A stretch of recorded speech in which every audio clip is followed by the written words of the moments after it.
नमस्कार दोस्तों, आप पढ़ रहे हैं कक्षा 10वीं एनसीईआरटी गणित। आज हम पढ़ेंगे प्रश्नावली 3.6 के प्रश्न क्रमांक 1 के इन चारों क्वेश्चनों को तो ध्यान से समझना। तो देखिए, इन सवालों में क्या करना है, जो समीकरण युग्म दिए गए हैं इनको हमें रैखिक समीकरण युग्म के रूप में बदलना है और फिर बाद में हल करना है। जैसे 5वां सवाल देखते हैं। तो देखिए, यहां समीकरण युग्म जो दिए गए हैं वो हमने लिखे। अब देखिए, इनको पहले तो हम और सरल बनाएंगे। सरल कैसे बनाएंगे? देखिए, यहाँ पे बटे में एक्स वाई लिखा है, हम अलग अलग बटे लिखें। मतलब हम 7x बटे एक्स वाई फिर -2y बटे एक्स वाई अलग अलग बटे लिखेंगे। तो यहाँ पे x से x कट जाएगा, y से y कट जाएगा। तो यहाँ पे हमें प्राप्त होगा 7 बटे वाई माइनस 2 बटे x प्राप्त होगा और बराबर में 5 है तो 5 ही रहेगा। अब देखिए, यहां भी आप ऐसे करेंगे, 8x बटे एक्स वाई जब लिखेंगे रफ में, देखिए 8x बटे एक्स वाई लिखेंगे तो x से x कट जाएगा, कितना आ जाएगा फिर 8 बटे y आ जाएगा। और यहाँ पे फिर प्लस है 7y बटे एक्स वाई लिखेंगे, y से y कट जाएगा, 7 बटे x आएगा बराबर 15 है तो 15 हमने लिखा। देखिए, और चाहें तो और सरल कर सकते हैं। कैसे? यहाँ बटे में y, यहाँ बटे में y है तो हम 7 आगे लिख देते हैं, 1 बटे वाई, यहाँ पे 2 आगे लिख देंगे, 1 बटे एक्स हो जाएगा और बराबर में 5 है तो 5 ही रहने दिया। यहाँ 8 बटे वाई है, 8 आगे लिख दीजिए, 1 बटे वाई और फिर प्लस 7 यहाँ आगे लिखिए, 1 बटे एक्स और बराबर यहाँ पे 15 है तो 15 ही रहने दिया जाए। ये हो गया समीकरण नंबर 1, ये हो गया समीकरण नंबर 2। अब देखिए, 2 समीकरण हो गए, दोनों में 1 बटे वाई 1 बटे वाई 1 बटे एक्स 1 बटे एक्स है। तो देखिए, इसे हम P मान के चलें, इसे हम Q मान के चलें, तभी रैखिक समीकरण बनेंगे। तो देखिए, हमने लिखा समीकरण 1 व समीकरण 2 में 1 बटे वाई की जगह P और 1 बटे एक्स की जगह Q रखने पर, अब देखिए यहाँ पे आ जाएगा P और यहाँ पे आएगा Q, यहाँ आएगा P, यहाँ आ जाएगा Q। तो इस प्रकार से समीकरण बन गए 7, ये बन गया P और यहाँ 2, यहाँ ये बन गया Q, यहाँ पे ये बन गया P, यहाँ ये बन गया Q और बराबर में जो संख्याएं हैं वही रखी। एक को हमने समीकरण 3 नाम दे दिया, इसे हमने समीकरण 4 नाम दे दिया। अब देखिए, यदि हम इन समीकरणों को विलोपन विधि से हल करना चाहते हैं तो गुणांकों को समान करना होगा। जैसे हम Q के गुणांक समान करके बता रहे, तो 7 का गुणा ऊपर वाले समीकरण 3 में और 2 का गुणा नीचे वाले समीकरण 4 में कर देना। तो देखिए, हमने लिखा समीकरण 3 में 7 का गुणा कर रहे हैं। जब 7 का गुणा करेंगे तो 7 सतंजा 49 P होगा, 7 दूनी 14 Q हो जाएगा, 7 पौने 35 होगा। और समीकरण 4 में 2 का, इसमें 2 का करेंगे तो 2 अट्ठे 16 P होगा, 2 सत्ते 14 Q हो जाएगा और फिर 15 दूनी 30 हो जाएगा। अब देखिए, यहाँ पे Q के गुणांक समान हो गए, लेकिन एक माइनस का एक प्लस का है। जब भी अलग अलग चिन्ह होते हैं तो हम दोनों समीकरणों को जोड़ देते हैं। और देखिए, दोनों समीकरणों को जोड़ते हैं तो चिन्ह नहीं बदलते हैं। 49P और 16P जोड़े 65P हो गए, माइनस प्लस के हैं कट जाएंगे, 35 और 30 जोड़ेंगे, ये भी 65 हो जाएंगे। तो P बराबर 65 और 65 आ जाएगा बटे में, और 65 में 65 का भाग देंगे तो P बराबर 1 आएगा। और P का मान आपको समीकरण 3 या 4 में रखना होगा। तो जैसे हम P का मान यहाँ पे समीकरण 3 में रखते हैं तो यहाँ पे 7P की जगह 1 रखेंगे और फिर -2Q बराबर 5 लिखेंगे। तो देखिए, हमने 7P की जगह 1 लिखा, 2Q बराबर 5 लिखा। अब देखिए, 7 एकम 7 -2Q बराबर है 5 के और फिर -2q बराबर क्या होगा, 7 का पक्षांतर कर देना, तो 7 भी माइनस के हो गए। माइनस का 2q बराबर 5 में से 7 घटाया माइनस का 2 आएगा, माइनस माइनस दोनों साइड का काट देना, 2q बराबर 2 और q बराबर आएगा 2/2 और 2/2 का मतलब 2 का 2 में भाग जाएगा एक बार, तो q का मान कितना हो गया 1 और p का मान भी कितना है 1। अब देखिए हमारे जो समीकरण है वो y और x में है, मतलब हमें तो निकालना है y और x के मान, इस वजह से p का मान हम यहां रखेंगे, q का मान यहां रखेंगे, तब हमें y और x के मान प्राप्त होंगे। तो देखिए हमने लिखा चूंकि 1/y बराबर p है और 1/x बराबर q है, तो 1/y बराबर p की जगह p का मान 1 रख दीजिए, बटे में कुछ नहीं है 1 करिए, तिर्यक गुणा करेंगे तो y बराबर 1 मिल जाएगा हमें। और यहाँ पे देखिए 1/x, q का मान भी 1 है, बटे कुछ नहीं है 1 कर लीजिए, यहाँ पे भी तिर्यक गुणा करेंगे तो x बराबर 1 मिल जाएगा। तो देखिए हम लिखेंगे अतः दिए गए समीकरण युग्म का हल x बराबर 1 और y बराबर 1 है। इस प्रकार से 5वां सवाल कंप्लीट हुआ। इसके बाद देखिए 6वां सवाल है। तो देखिए यहां समीकरण युग्म जो दिए गए वो हमने लिखे। अब देखिए बराबर में है 6xy और 5xy। हमने अभी तक क्या देखा, बराबर में केवल अंक होते थे, यहाँ तो अंक है ही नहीं, अंक की जगह xy हैं, तो यहाँ हमें xy को हटाना पड़ेगा। तो यहाँ देखिए इस समीकरण में हम xy का भाग करेंगे प्रत्येक पद से।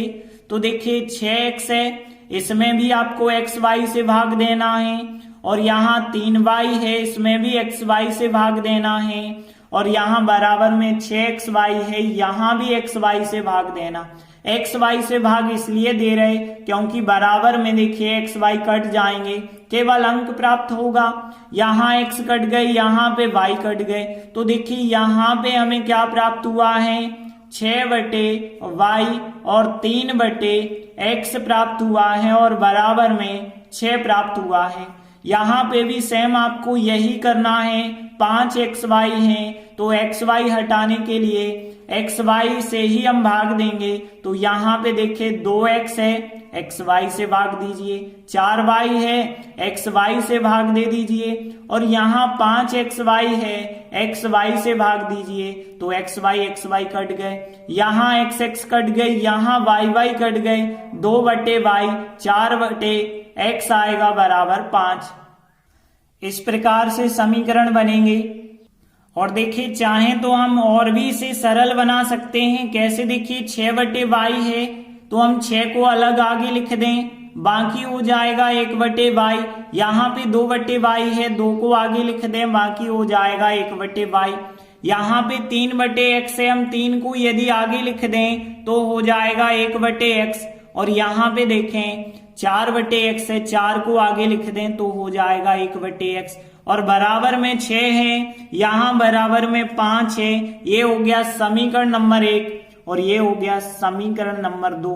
अब देखिए 1/y यहाँ है, 1/y यहाँ है, तो 1/y को हम p के बराबर मानेंगे, और 1/x यहाँ है, 1/x यहाँ है, तो इसे हम q के बराबर मानेंगे। तो देखिए हमने लिखा समीकरण 1 व समीकरण 2 में 1/y की जगह p रखेंगे और 1/x की जगह q। तो यहाँ 6p आ जाएगा, 3q बराबर 6, 2p + 4 यहाँ q बराबर 5। तो देखिए इस प्रकार से समीकरण बनेंगे। एक हो गया समीकरण नंबर 3, ये हो गया समीकरण नंबर 4। अब देखिए हम इसे विलोपन विधि से हल करना चाहते हैं, तो इसलिए हमें गुणांक समान करने होंगे, जैसे हम q के समान करते हैं। तो 4 का गुणा ऊपर वाले समीकरण 3 में, 3 का गुणा नीचे वाले समीकरण 4 में करेंगे।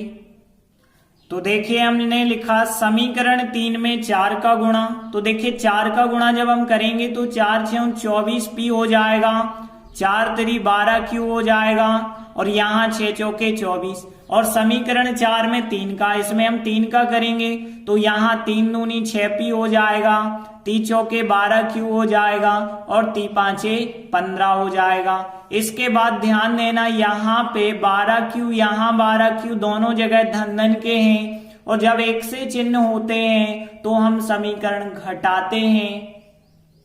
तो हमने लिखा घटाने पर, और ध्यान रखना घटाने पर नीचे वाले समीकरण के चिन्ह बदल जाते हैं। तो यहाँ पे धन के ऋण धन के ऋण धन के ऋण हो जाएंगे। अब देखिए 24p है धन के और 6p हो गए ऋण के। 24 में से 6p आप अलग करेंगे, 18p बचे, 12q से 12q कट चुके हैं, 24 धन के हैं, 15 ऋण के हैं।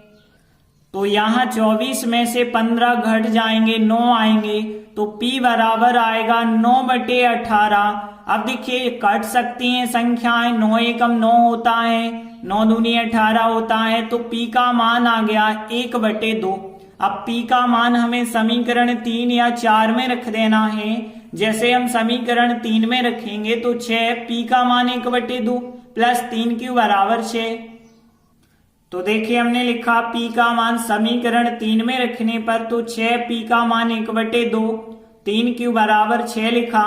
2 से अब आप 6 को काटेंगे तो 3 बार कटेंगे, 2 एकम 2, 2 3 6, 3 बार 3 का गुणा 1 से तो 3 प्लस 3q बराबर है 6। अब देखिए 3q बराबर अंक एक तरफ कर लो तो 3 का पक्षांतर 3 ऋण के हो गए, 3q बराबर 6 में से 3 घटाए 3 आ जाएंगे और q बराबर 3/3 आएगा और 3 का 3 में भाग करेंगे तो q का मान कितना आ जाएगा 1। तो p का मान 1/2 और q का मान 1 हो गया। लेकिन देखिए हमारे जो समीकरण है वो तो y और x में है, तो p का मान हम यहाँ रखेंगे, q का यहाँ रखेंगे, तभी हमें y और x के मान मिल पाएंगे। तो देखिए हमने लिखा चूंकि 1/y बराबर p और 1/x बराबर q है, इसलिए हम क्या करेंगे p और q के मान रखेंगे। तो 1/y बराबर p का मान कितना है 1/2 है। अब देखिए तिर्यक गुणा करेंगे तो y बराबर 2 एकम 2 मिल जाएगा, यहाँ 1/x, q का मान कितना है 1, 1 के बटे कुछ नहीं है 1 कर लो, तिर्यक गुणा करो तो x बराबर 1 मिल जाएगा। तो देखिए हम अंत में लिख देंगे, अतः दिए गए समीकरण युग्म का हल x बराबर 1 और y बराबर 2 है। इस प्रकार से छठवां सवाल भी कंप्लीट हुआ। इसके बाद देखिए अगला 7वां सवाल है। तो देखिए यहाँ समीकरणों की जो युग्म दिए गए सबसे पहले हमने उनको लिखा। अब ध्यान देना यहाँ बटे में x प्लस वाई, यहाँ भी बटे में x प्लस वाई और यहाँ x माइनस वाई, यहाँ x माइनस वाई। तो हम बटे की संख्या को ऊपर की संख्या से अलग करते हैं। तो देखिए 10 यहाँ आगे लिख दें, बाकी बचा 1/x प्लस वाई और यहाँ पे 2 को आगे लिख दें तो यहाँ पे 1/x माइनस वाई बचा होगा बराबर है 4 की। यहाँ 15 को आप अलग कर दें तो क्या बचा होगा 1/x प्लस वाई बचा होगा। यहाँ पे -5 को यदि आप अलग कर दें तो 1/x माइनस वाई बचा होगा बराबर है -2 के।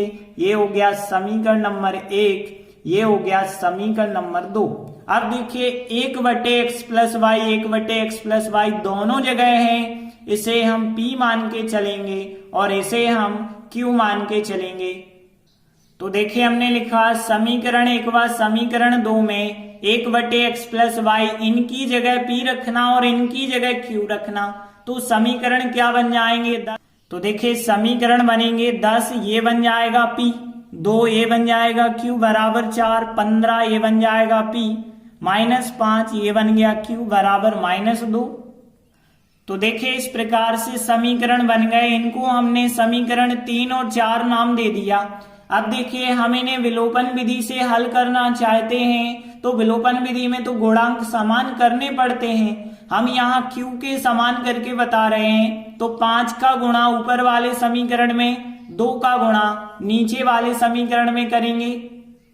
तो देखिए हमने लिखा समीकरण 3 में 5 का गुणा करना है, तो जब 5 का करेंगे तो 5 धाम 50 p, 5 दूनी 10 q हो जाएगा। 5 का 4 से करेंगे 5 चौके 20 होगा और समीकरण 4 में 2 का करना है, 15 दूनी 30 पी हो जाएगा, 2 पंचे 10 क्यू हो जाएगा और यहाँ पे 2 दूनी 4 हो जाएगा। इसके बाद ध्यान देना यहाँ पे क्यू के गुणांक समान हो गए, लेकिन एक प्लस का एक माइनस का है, तो दोनों समीकरणों को हम जोड़ेंगे। तो देखिए यदि समीकरणों को जोड़ते हैं तो चिन्ह नहीं बदलना, 50p और 30p जोड़े जाएंगे, 80p हो जाएंगे, धन की ऋण की संख्या कट जाएगी और यहाँ धन के 20 हैं, ऋण के 4 हैं, तो धन के 16 आ जाएंगे। अब देखिए p बराबर हो जाएगा 16/80।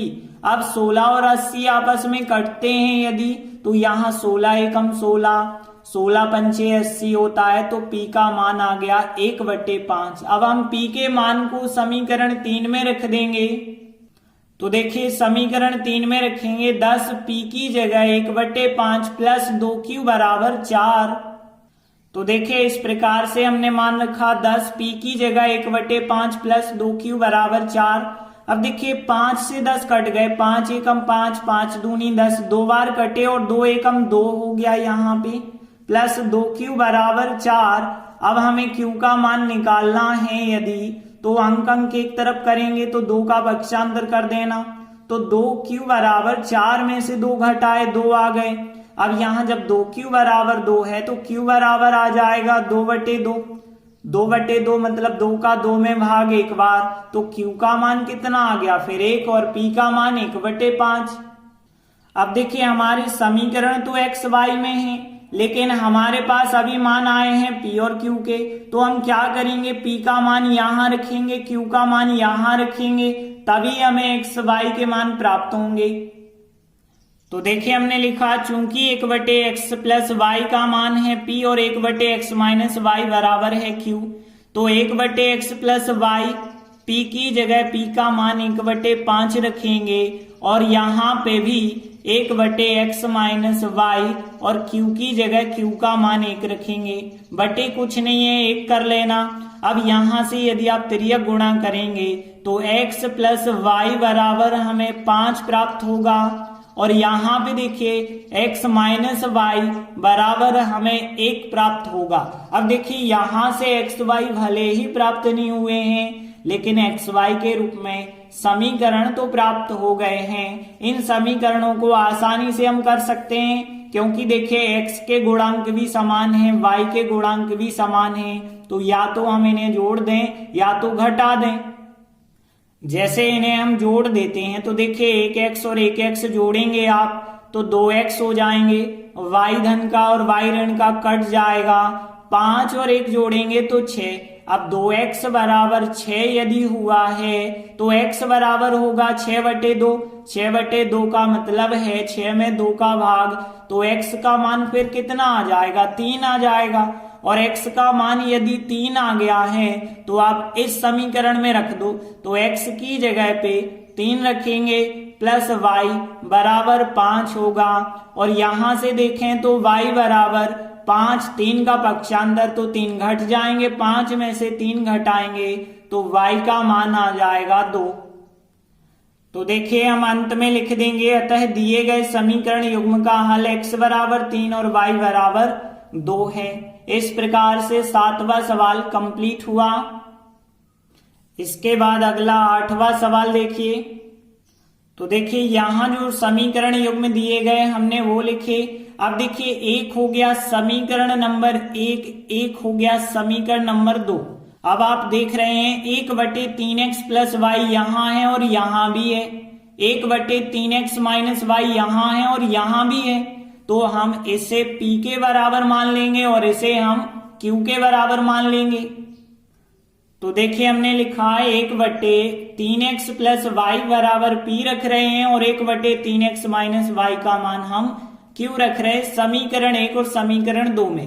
तो देखिए इसकी जगह तो हम p रख रहे हैं तो यहाँ पे आएगा p और यहाँ इसकी जगह q रख रहे हैं तो p प्लस q बराबर आ जाएगा 3/4। यहाँ पे देखिए इसकी जगह हम रख रहे हैं p आएगा, लेकिन यहाँ पे बटे 2 था, 2 तो रहेगा और फिर माइनस चिन्ह, और यहाँ पे ध्यान देना 1/3x माइनस y, इसकी जगह हम रख रहे हैं q और यहाँ जो बटे में 2 था वो तो रहेगा, बराबर में -1/8 है वो भी रहेगा। अब देखिए यहाँ पे बटे में 4 है और यहाँ पे बटे में ये संख्याएं, तो बटे वाली संख्याओं को और हम हटा लेते हैं। तो देखिए यहाँ बटे में 4 है तो 4 का गुणा हम प्रत्येक स्टेप से करेंगे, 4 का गुणा p से करेंगे तो यहाँ पे बन जाएगा फिर 4p, 4 का गुणा q से करेंगे 4q, और 4 का गुणा 3/4 से जब आप करेंगे तो देखिए 4 का गुणा 3/4 से करेंगे, 4 से 4 कट जाएंगे, केवल आएगा 3। अब यहाँ पे देखिए 8 2 2 है बटे में, तो देखिए इन सबको हमें हटाना है। 8 2 2 का एलसीएम होगा 8, 8 का आप गुणा कर दीजिए, तो देखिए 8 का गुणा करेंगे p/2 है, इसमें 8 से गुणा करेंगे तो 2 चौके 8, 4p आ जाएगा यहाँ पे, और फिर माइनस q/2 है, इसमें आप 8 से गुणा करेंगे, 2 चौके 8, 4 और q का 4q आ जाएगा, और यहाँ पे 1/8 है और 8 से आप गुणा करेंगे, 8 8 कट गए, केवल 1 बचा होगा, और माइनस था तो -1 बचा होगा। अब देखिए ये हो गया समीकरण नंबर 3, ये हो गया समीकरण नंबर 4।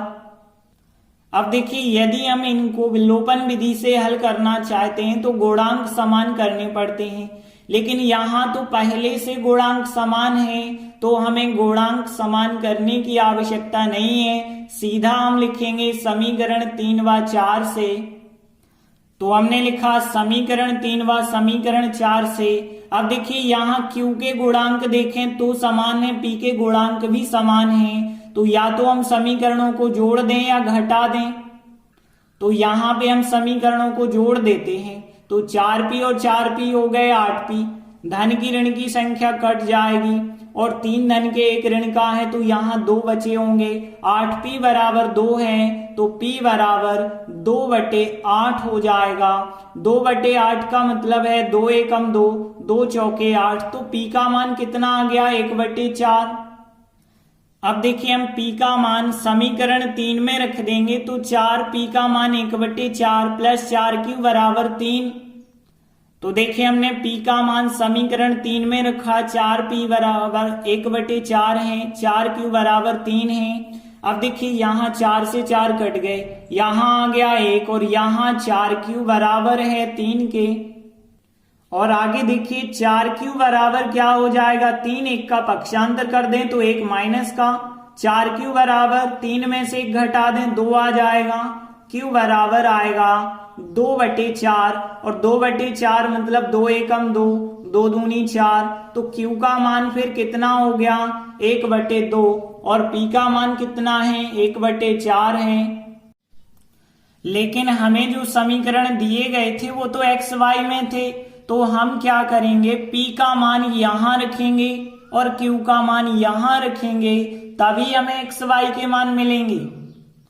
तो देखिए हमने लिखा चूंकि 1/3x प्लस y बराबर p है और 1/3x माइनस y बराबर q है, इसलिए हम क्या करेंगे p और q के मान यहाँ रखेंगे। तो देखिए p का मान है 1/4, और यहाँ भी यदि हम देखें तो 1/3x माइनस y बराबर q है, तो q का मान कितना रखेंगे 1/2। अब देखिए तिर्यक गुणा करेंगे तो यहाँ पे 3x प्लस y का 1 से, 4 का 1 से करेंगे 4 आएगा, और यहाँ भी देखिए 3x माइनस y का 1 से किया तो 3x माइनस y आएगा, और 2 का 1 से किया तो 2 आएगा। अब देखिए यहाँ पे x y में समीकरण फिर बन गए हैं, तो अब हम इन दोनों को सॉल्व करेंगे तभी हमें x y के मान प्राप्त होंगे। अब यहाँ पे देखें तो y का गुणांक 1, y का गुणांक 1 है, तो y के गुणांक समान हैं, x के भी तो समान हैं, तो या तो हम इन समीकरणों को जोड़ दें या घटा दें तो हमें x y के मान मिल सकते हैं। जैसे हम इन समीकरणों को जोड़ते हैं तो देखिए इन्हें जोड़ने पर 3x और 3x हो जाएगा 6x, धन का y ऋण का y कट जाएगा, बराबर 4 और 2 को जोड़ेंगे तो 6, 6x बराबर 6 है, तो x बराबर 6/6, 6 का 6 में भाग देंगे तो x का मान कितना आ जाएगा फिर 1 आ जाएगा, और x का मान 1 आ गया है तो फिर 1 जाके यहाँ रख दीजिए, तो 3x की जगह 1 रखेंगे प्लस y बराबर है 4 के, और आगे सॉल्व करेंगे तो 3 एकम 3 होगा प्लस y बराबर 4 होगा, और यहां से देखिए तो y बराबर 4, 3 का पक्षांतर करेंगे 3 घट जाएंगे, 4 में से 3 घटाएंगे तो y का मान भी 1 आ जाएगा। और हम अंत में लिख देंगे अतः दिए गए समीकरण युग्म का हल x बराबर 1 और y बराबर 1 है। इस प्रकार से 8वां सवाल भी कंप्लीट हुआ। तो हमारे चारों सवाल कंप्लीट हो गए। धन्यवाद।